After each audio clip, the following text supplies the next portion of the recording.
Ancla, agencia de noticias clandestina, para romper con el bloqueo de la información. Es una compañera, es mujer peronista, como dice ella, que la definamos, y es la directora de Ida y Vuelta Medios. Y con ella vamos a intentar charlar sobre un aspecto que en general no es muy conocido. Hoy estuvimos hablando de la Fundación Evita y bueno, Pablo Vázquez nos dio una pequeña reseña, pero vamos a hablar ahora de la Fundación Evita en el interior del país. Eliana, ¿nos estás escuchando? Bárbaro, buenísimo. Bueno, nada, como ya te presentamos, mujer peronista, responsable de Ida y Vuelta Medios, y queremos hablar de un aspecto no muy conocido de la Fundación Evita, que es su obra en el interior del país. Cuando hablamos de eso, ¿de qué hablamos? Cuando hablamos de la fundación, en realidad hay que pensarlo como una obra integral. No se puede pensar de una forma separada porque estaba pensado como un proyecto federal. No había distinción entre lo que era capital, provincia de Buenos Aires y el resto de las provincias, porque eso era lo que la distinguía, como decía previamente el compañero Vázquez, de la sociedad de beneficencia, ¿no? Que se concentraba solo en la ayuda en los grandes centros urbanos y de alguna forma condicionada. En realidad tuvo varias distinciones, no solamente desde ahí, porque lo que era la sociedad de beneficencia, ellos hacían caridad, que era distinto de la justicia social que se promocionaba desde la fundación.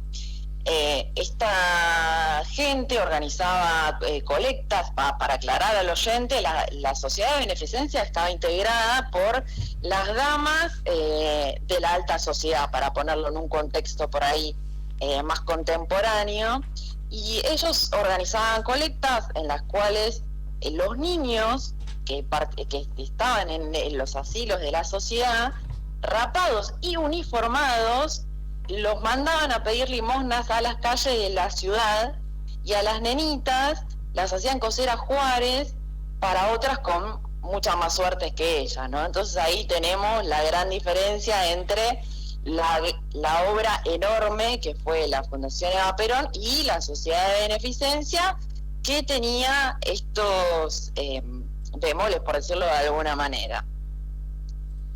Con respecto, y retomando, la fundación, antes de que se creara legalmente en el año 1948, Evita hacía un trabajo ya muy fuerte desde lo social, habiendo ya asumido Perón como presidente, que también retomo las palabras del compañero Vázquez, fue conocido esto como la Cruzada de Ayuda Social. Entonces en ese momento Eva recibía a todo aquel que llegase con una necesidad, en principio en el Palacio Unzué, donde vivía con Perón, y más tarde en lo que era la Secretaría de Trabajo y Previsión. Uh-huh. Y hay que agregar que, en palabras de ella, todo aquel que llegase con una necesidad tenía el deber de pedir. Y ellos se sentían en la obligación y el compromiso de ayudar y facilitar una mejor calidad de vida para todas las personas que se acercaran, porque convengamos que teníamos también en ese momento una realidad complicada que fue transformándose a medida de las obras de gobierno desde el general Perón y de la ayuda social que se fue realizando a través de la Fundación Evita. Y continuando, digamos, con los antecedentes, a principios también del 46, en ese momento ya Eva facilita la construcción de 4.000 comedores escolares y se emprende una campaña en todo el país para asistir a los niños y niñas más pobres. Y lo lindo de esto es que el 26 de septiembre Eva anuncia el envío de ropa a los niños más pobres de la provincia de Salta. O sea que ahí podríamos decir que están, digamos, breve los antecedentes de lo que después fue la Fundación de Ayuda Social María Eva Duarte de Perón, que tenía en principio ese nombre y que después fue más conocido y llamado Fundación Eva Perón. Y si tuviera, porque a mí me sigue, viste, cuando voy al interior, yo veo un Balse Río Tercero, por ejemplo, viste. Sí. En cuanto a obras de infraestructura, ¿cuáles serían las que, digamos, las que aún siguen en pie? Porque también hay que recordar que muchas de las obras de esa etapa del peronismo, las topadoras se las llevaron puestas, ¿no? Entonces, Sí. ¿cuáles son las que te parecen que han quedado más? Y en realidad de las obras de la Fundación quedan vestigios, porque después de la Revolución Libertadora, más conocida como nosotros por la Revolución Fusiladora del 55, se encargaron de hacer trizas todo y queda muy poco de eso realmente. Sí podemos mencionar las obras en general, porque mencionar, digamos, todas las provincias es una enormidad, pero podemos contar las obras que se fueron haciendo y en qué consistían, cuáles fueron, sus objetivos, para que la gente que desconoce la obra desde la Fundación tenga más o menos una idea y pueda cotejar la distinción con lo que hacían, lamentablemente, la sociedad de beneficencia, porque realmente era de terror, como les comentaba antes. Hasta tenían maltrato con sus empleadas. De hecho, hay digamos un testimonio que las propias empleadas eran víctimas de los benefactores. Es más, llegaron a hacer una denuncia al Congreso Nacional acerca de las condiciones de trabajo, por ejemplo, de las enfermeras de la entidad, que trabajaban 14 horas diarias con un día de descanso en cada 2 semanas. Como dato de color, eso, por ejemplo. Es coherente. Y para hacer el contraste, ¿no? Porque estamos hablando de que se supone ayudaban bien dicho, ayudaban a la sociedad y en realidad estaban explotando no solamente a la gente que colaboraba ahí, sino también a los beneficiarios. La verdad que saber del país del que nos saca el peronismo con su mirada de política pública y de asistencia y de esta cuestión de parir derechos, porque estamos en un momento en el que uno recupera derechos, ¿no? Pero en ese momento los estábamos pariendo, Claro, exactamente, sí, estamos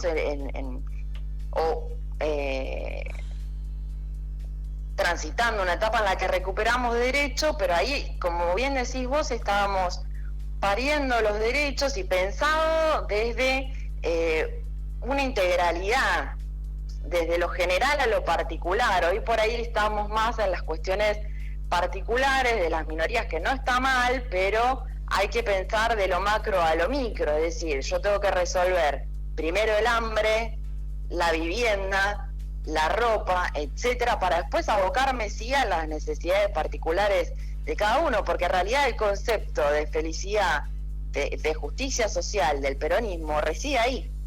Totalmente.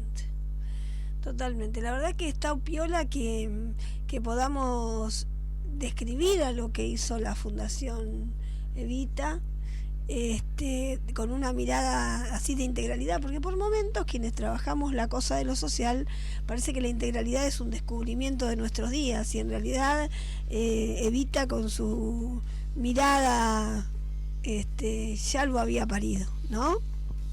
Sí, totalmente. Hay muchas cuestiones en la actualidad que se toman como, perdónenme la expresión, como que hemos descubierto América, y la realidad es que si nosotros tuviésemos más conciencia de nuestra historia, sabríamos de dónde venimos, hacia dónde vamos y qué queremos para un futuro, porque es muy difícil, sin reconocer nuestros inicios, para continuar construyendo hacia el futuro.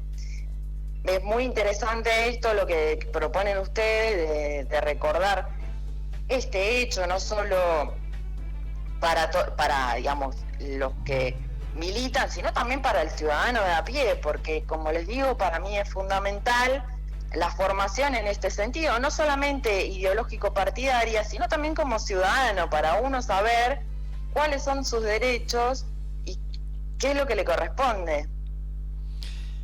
entendemos la centralidad de la historia en la política, porque si no, el liberalismo no se tomaría tanto laburo para deshistorializarnos. Entonces, justamente lo que tenemos que hacer del campo popular es volver a reconstruir nuestra historia, volver a poner en primer plano la historia, porque si no estamos condenados a cometer el error o a desconocerla, que es peor. Exacto, comparto totalmente con vos, se torna algo cíclico que en realidad es lo que, digamos, estamos padeciendo o viviendo de alguna manera desde el lugar que vos lo decís, ¿no? Desde los contreras que aportan a la desinformación, a la noticia falsa, no, bueno, eso no lo vamos a pensar porque es historia antigua, y en realidad es muy importante tenerlo presente, porque fíjense todas las obras que ha hecho la Fundación Eva Perón, que después si quieren mencionamos alguna para que la gente la tenga en cuenta, en contraposición a lo que hacía justamente el inicio del neoliberalismo en la Argentina, que destruyó todo. Eso fue lo que pasó cuando la Revolución Libertadora hizo desastres con esta parte de la historia. Mientras que vos hablabas, yo no puedo dejar de linkear, ¿no? Dinamitar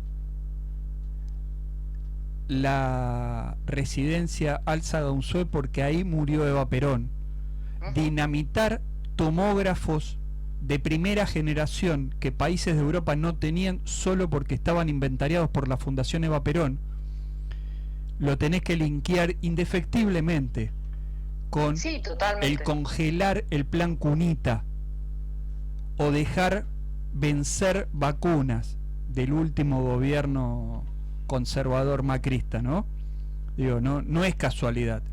El odio que tienen a nuestro pueblo es tan grande que hacen estas atrocidades, ellos que son demócratas, progresistas, libres pensadores, odian tanto que son peor que los salvajes unitarios.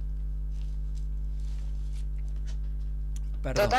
Totalmente, porque no tienen conciencia social, no tienen esta cuestión de me pongo los zapatos del otro, porque realmente eso no importa. Lo que importa es llenar sus arcas y el resto que se joda, hablando en criollo. Totalmente, así de clarito. Está clarito. Hacías mención de alguna de las obras de la Fundación. ¿Querés mencionarlas? Bárbaro, sí, les cuento. Esto es, la verdad que muy importante. Les hago un resumen más o menos para que los oyentes se enteren de cuál era más o menos la obra. La Fundación había construido entre 1948 y 1953, más o menos para ponernos en contexto histórico, hogares en escuela en diferentes provincias, como por ejemplo Santa Fe, Córdoba, Mendoza, etcétera. Esto estaba destinado a los niños y niñas en situación de extrema pobreza, donde se los contenía de una manera totalmente integral, como hablábamos antes, hasta que ellos pudieran reinsertarse de alguna manera nuevamente en la sociedad. Siguiendo con el plano educativo, también se construyeron escuelas en zonas rurales, en los lugares donde no tenía acceso a la educación por estar a grandes distancias de las ciudades o vivir en las franjas más desfavorecidas del país. Por otro lado, acá en Capital se construye lo que es la ciudad infantil en el barrio de Belgrano, que hoy solamente queda el edificio central de eso, porque me preguntabas qué era lo que había quedado en pie de alguna de sus obras. El fin de la ciudad infantil era lograr un contacto a través de los juegos de los chicos con la realidad que los rodeaba. Y al lado de la ciudad infantil estaba la ciudad estudiantil, que tenía como objeto capacitar a los hijos de los obreros para llegar a ser futuros dirigentes. Esto que hablábamos tan importante de la formación, ¿no?, ciudadana, y de los cuadros políticos también, que creo que esto me parece importante destacarlo porque es fundamental hoy que estamos en una etapa eleccionaria, prepaso, me parece que es fundamental formar cuadros para que todos puedan tener el acceso a los cargos públicos, no solamente los que están desde hace rato, ¿no? Si quieren entrar un poco en debate, pero me parece a mí, desde mi punto de vista, que debería capacitarse a dirigentes para que puedan acceder a los cargos electivos y no solamente por ponerlos a dedo. Estamos de acuerdo. Totalmente. Es más, nos vamos a ir del tema, digo, pero no puedo dejar de pasarlo. Debemos volver a reconstruir algo que el gobierno de Alfonsín hizo, que fue la escuela de gobierno, que generaba funcionarios en todas las áreas. Y los últimos funcionarios, los últimos egresados de esa escuela de Alfonsín se jubilaron compulsivamente lo jubiló el gobierno de Mauricio Macri.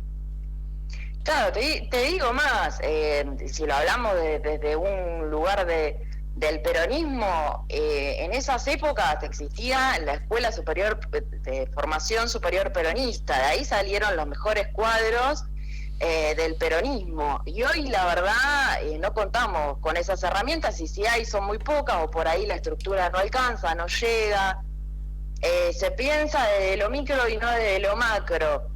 Me parece que ahí tenemos un problema, no solamente en la formación, sino también nosotros que somos comunicadores populares, también en la comunicación, no sé si coinciden en eso. Totalmente. Me parece que daría, la comunicación en el campo popular da para 2 o 3 programas. Ya charlaremos de eso, sí. Eliana. Sí, cuando gusten.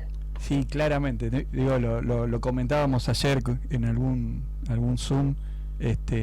Uno de los problemas más grandes que tiene el campo popular es que, por lo menos en los últimos años, es que se dedica a comunicar la gestión del funcionario y no la política pública. Entonces hay millones y millones de cosas que el gobierno nacional está haciendo de las cuales nadie se entera, pero sí le conocemos la cara al funcionario. Claro, sí, y no se podemos... la conoce, porque hay muchos funcionarios que la gente no tiene la verdad la menor idea de quiénes son. Totalmente. Está bueno. Bueno, Eliana, la verdad es que un placerazo este cruce. Le vamos a agradecer al compañero Vázquez que nos cruzó. Seguramente vamos a seguir charlando porque aparecieron varios temas de modo interesante. Así que bueno, te agradecemos la paciencia y te vamos a despedir con un fuerte abrazo. No, por favor, gracias a ustedes por haberme invitado a su programa. Le mandamos un abrazo muy grande al compañero Vázquez y agradecemos también este cruce. Y cuando gusten, nos volvemos a encontrar y seguimos charlando otros temas. Muchísimas gracias. Gracias a ustedes, que tengan un buen fin de. Hasta luego. Ancla, agencia de noticias clandestina, para romper con el bloqueo de la información.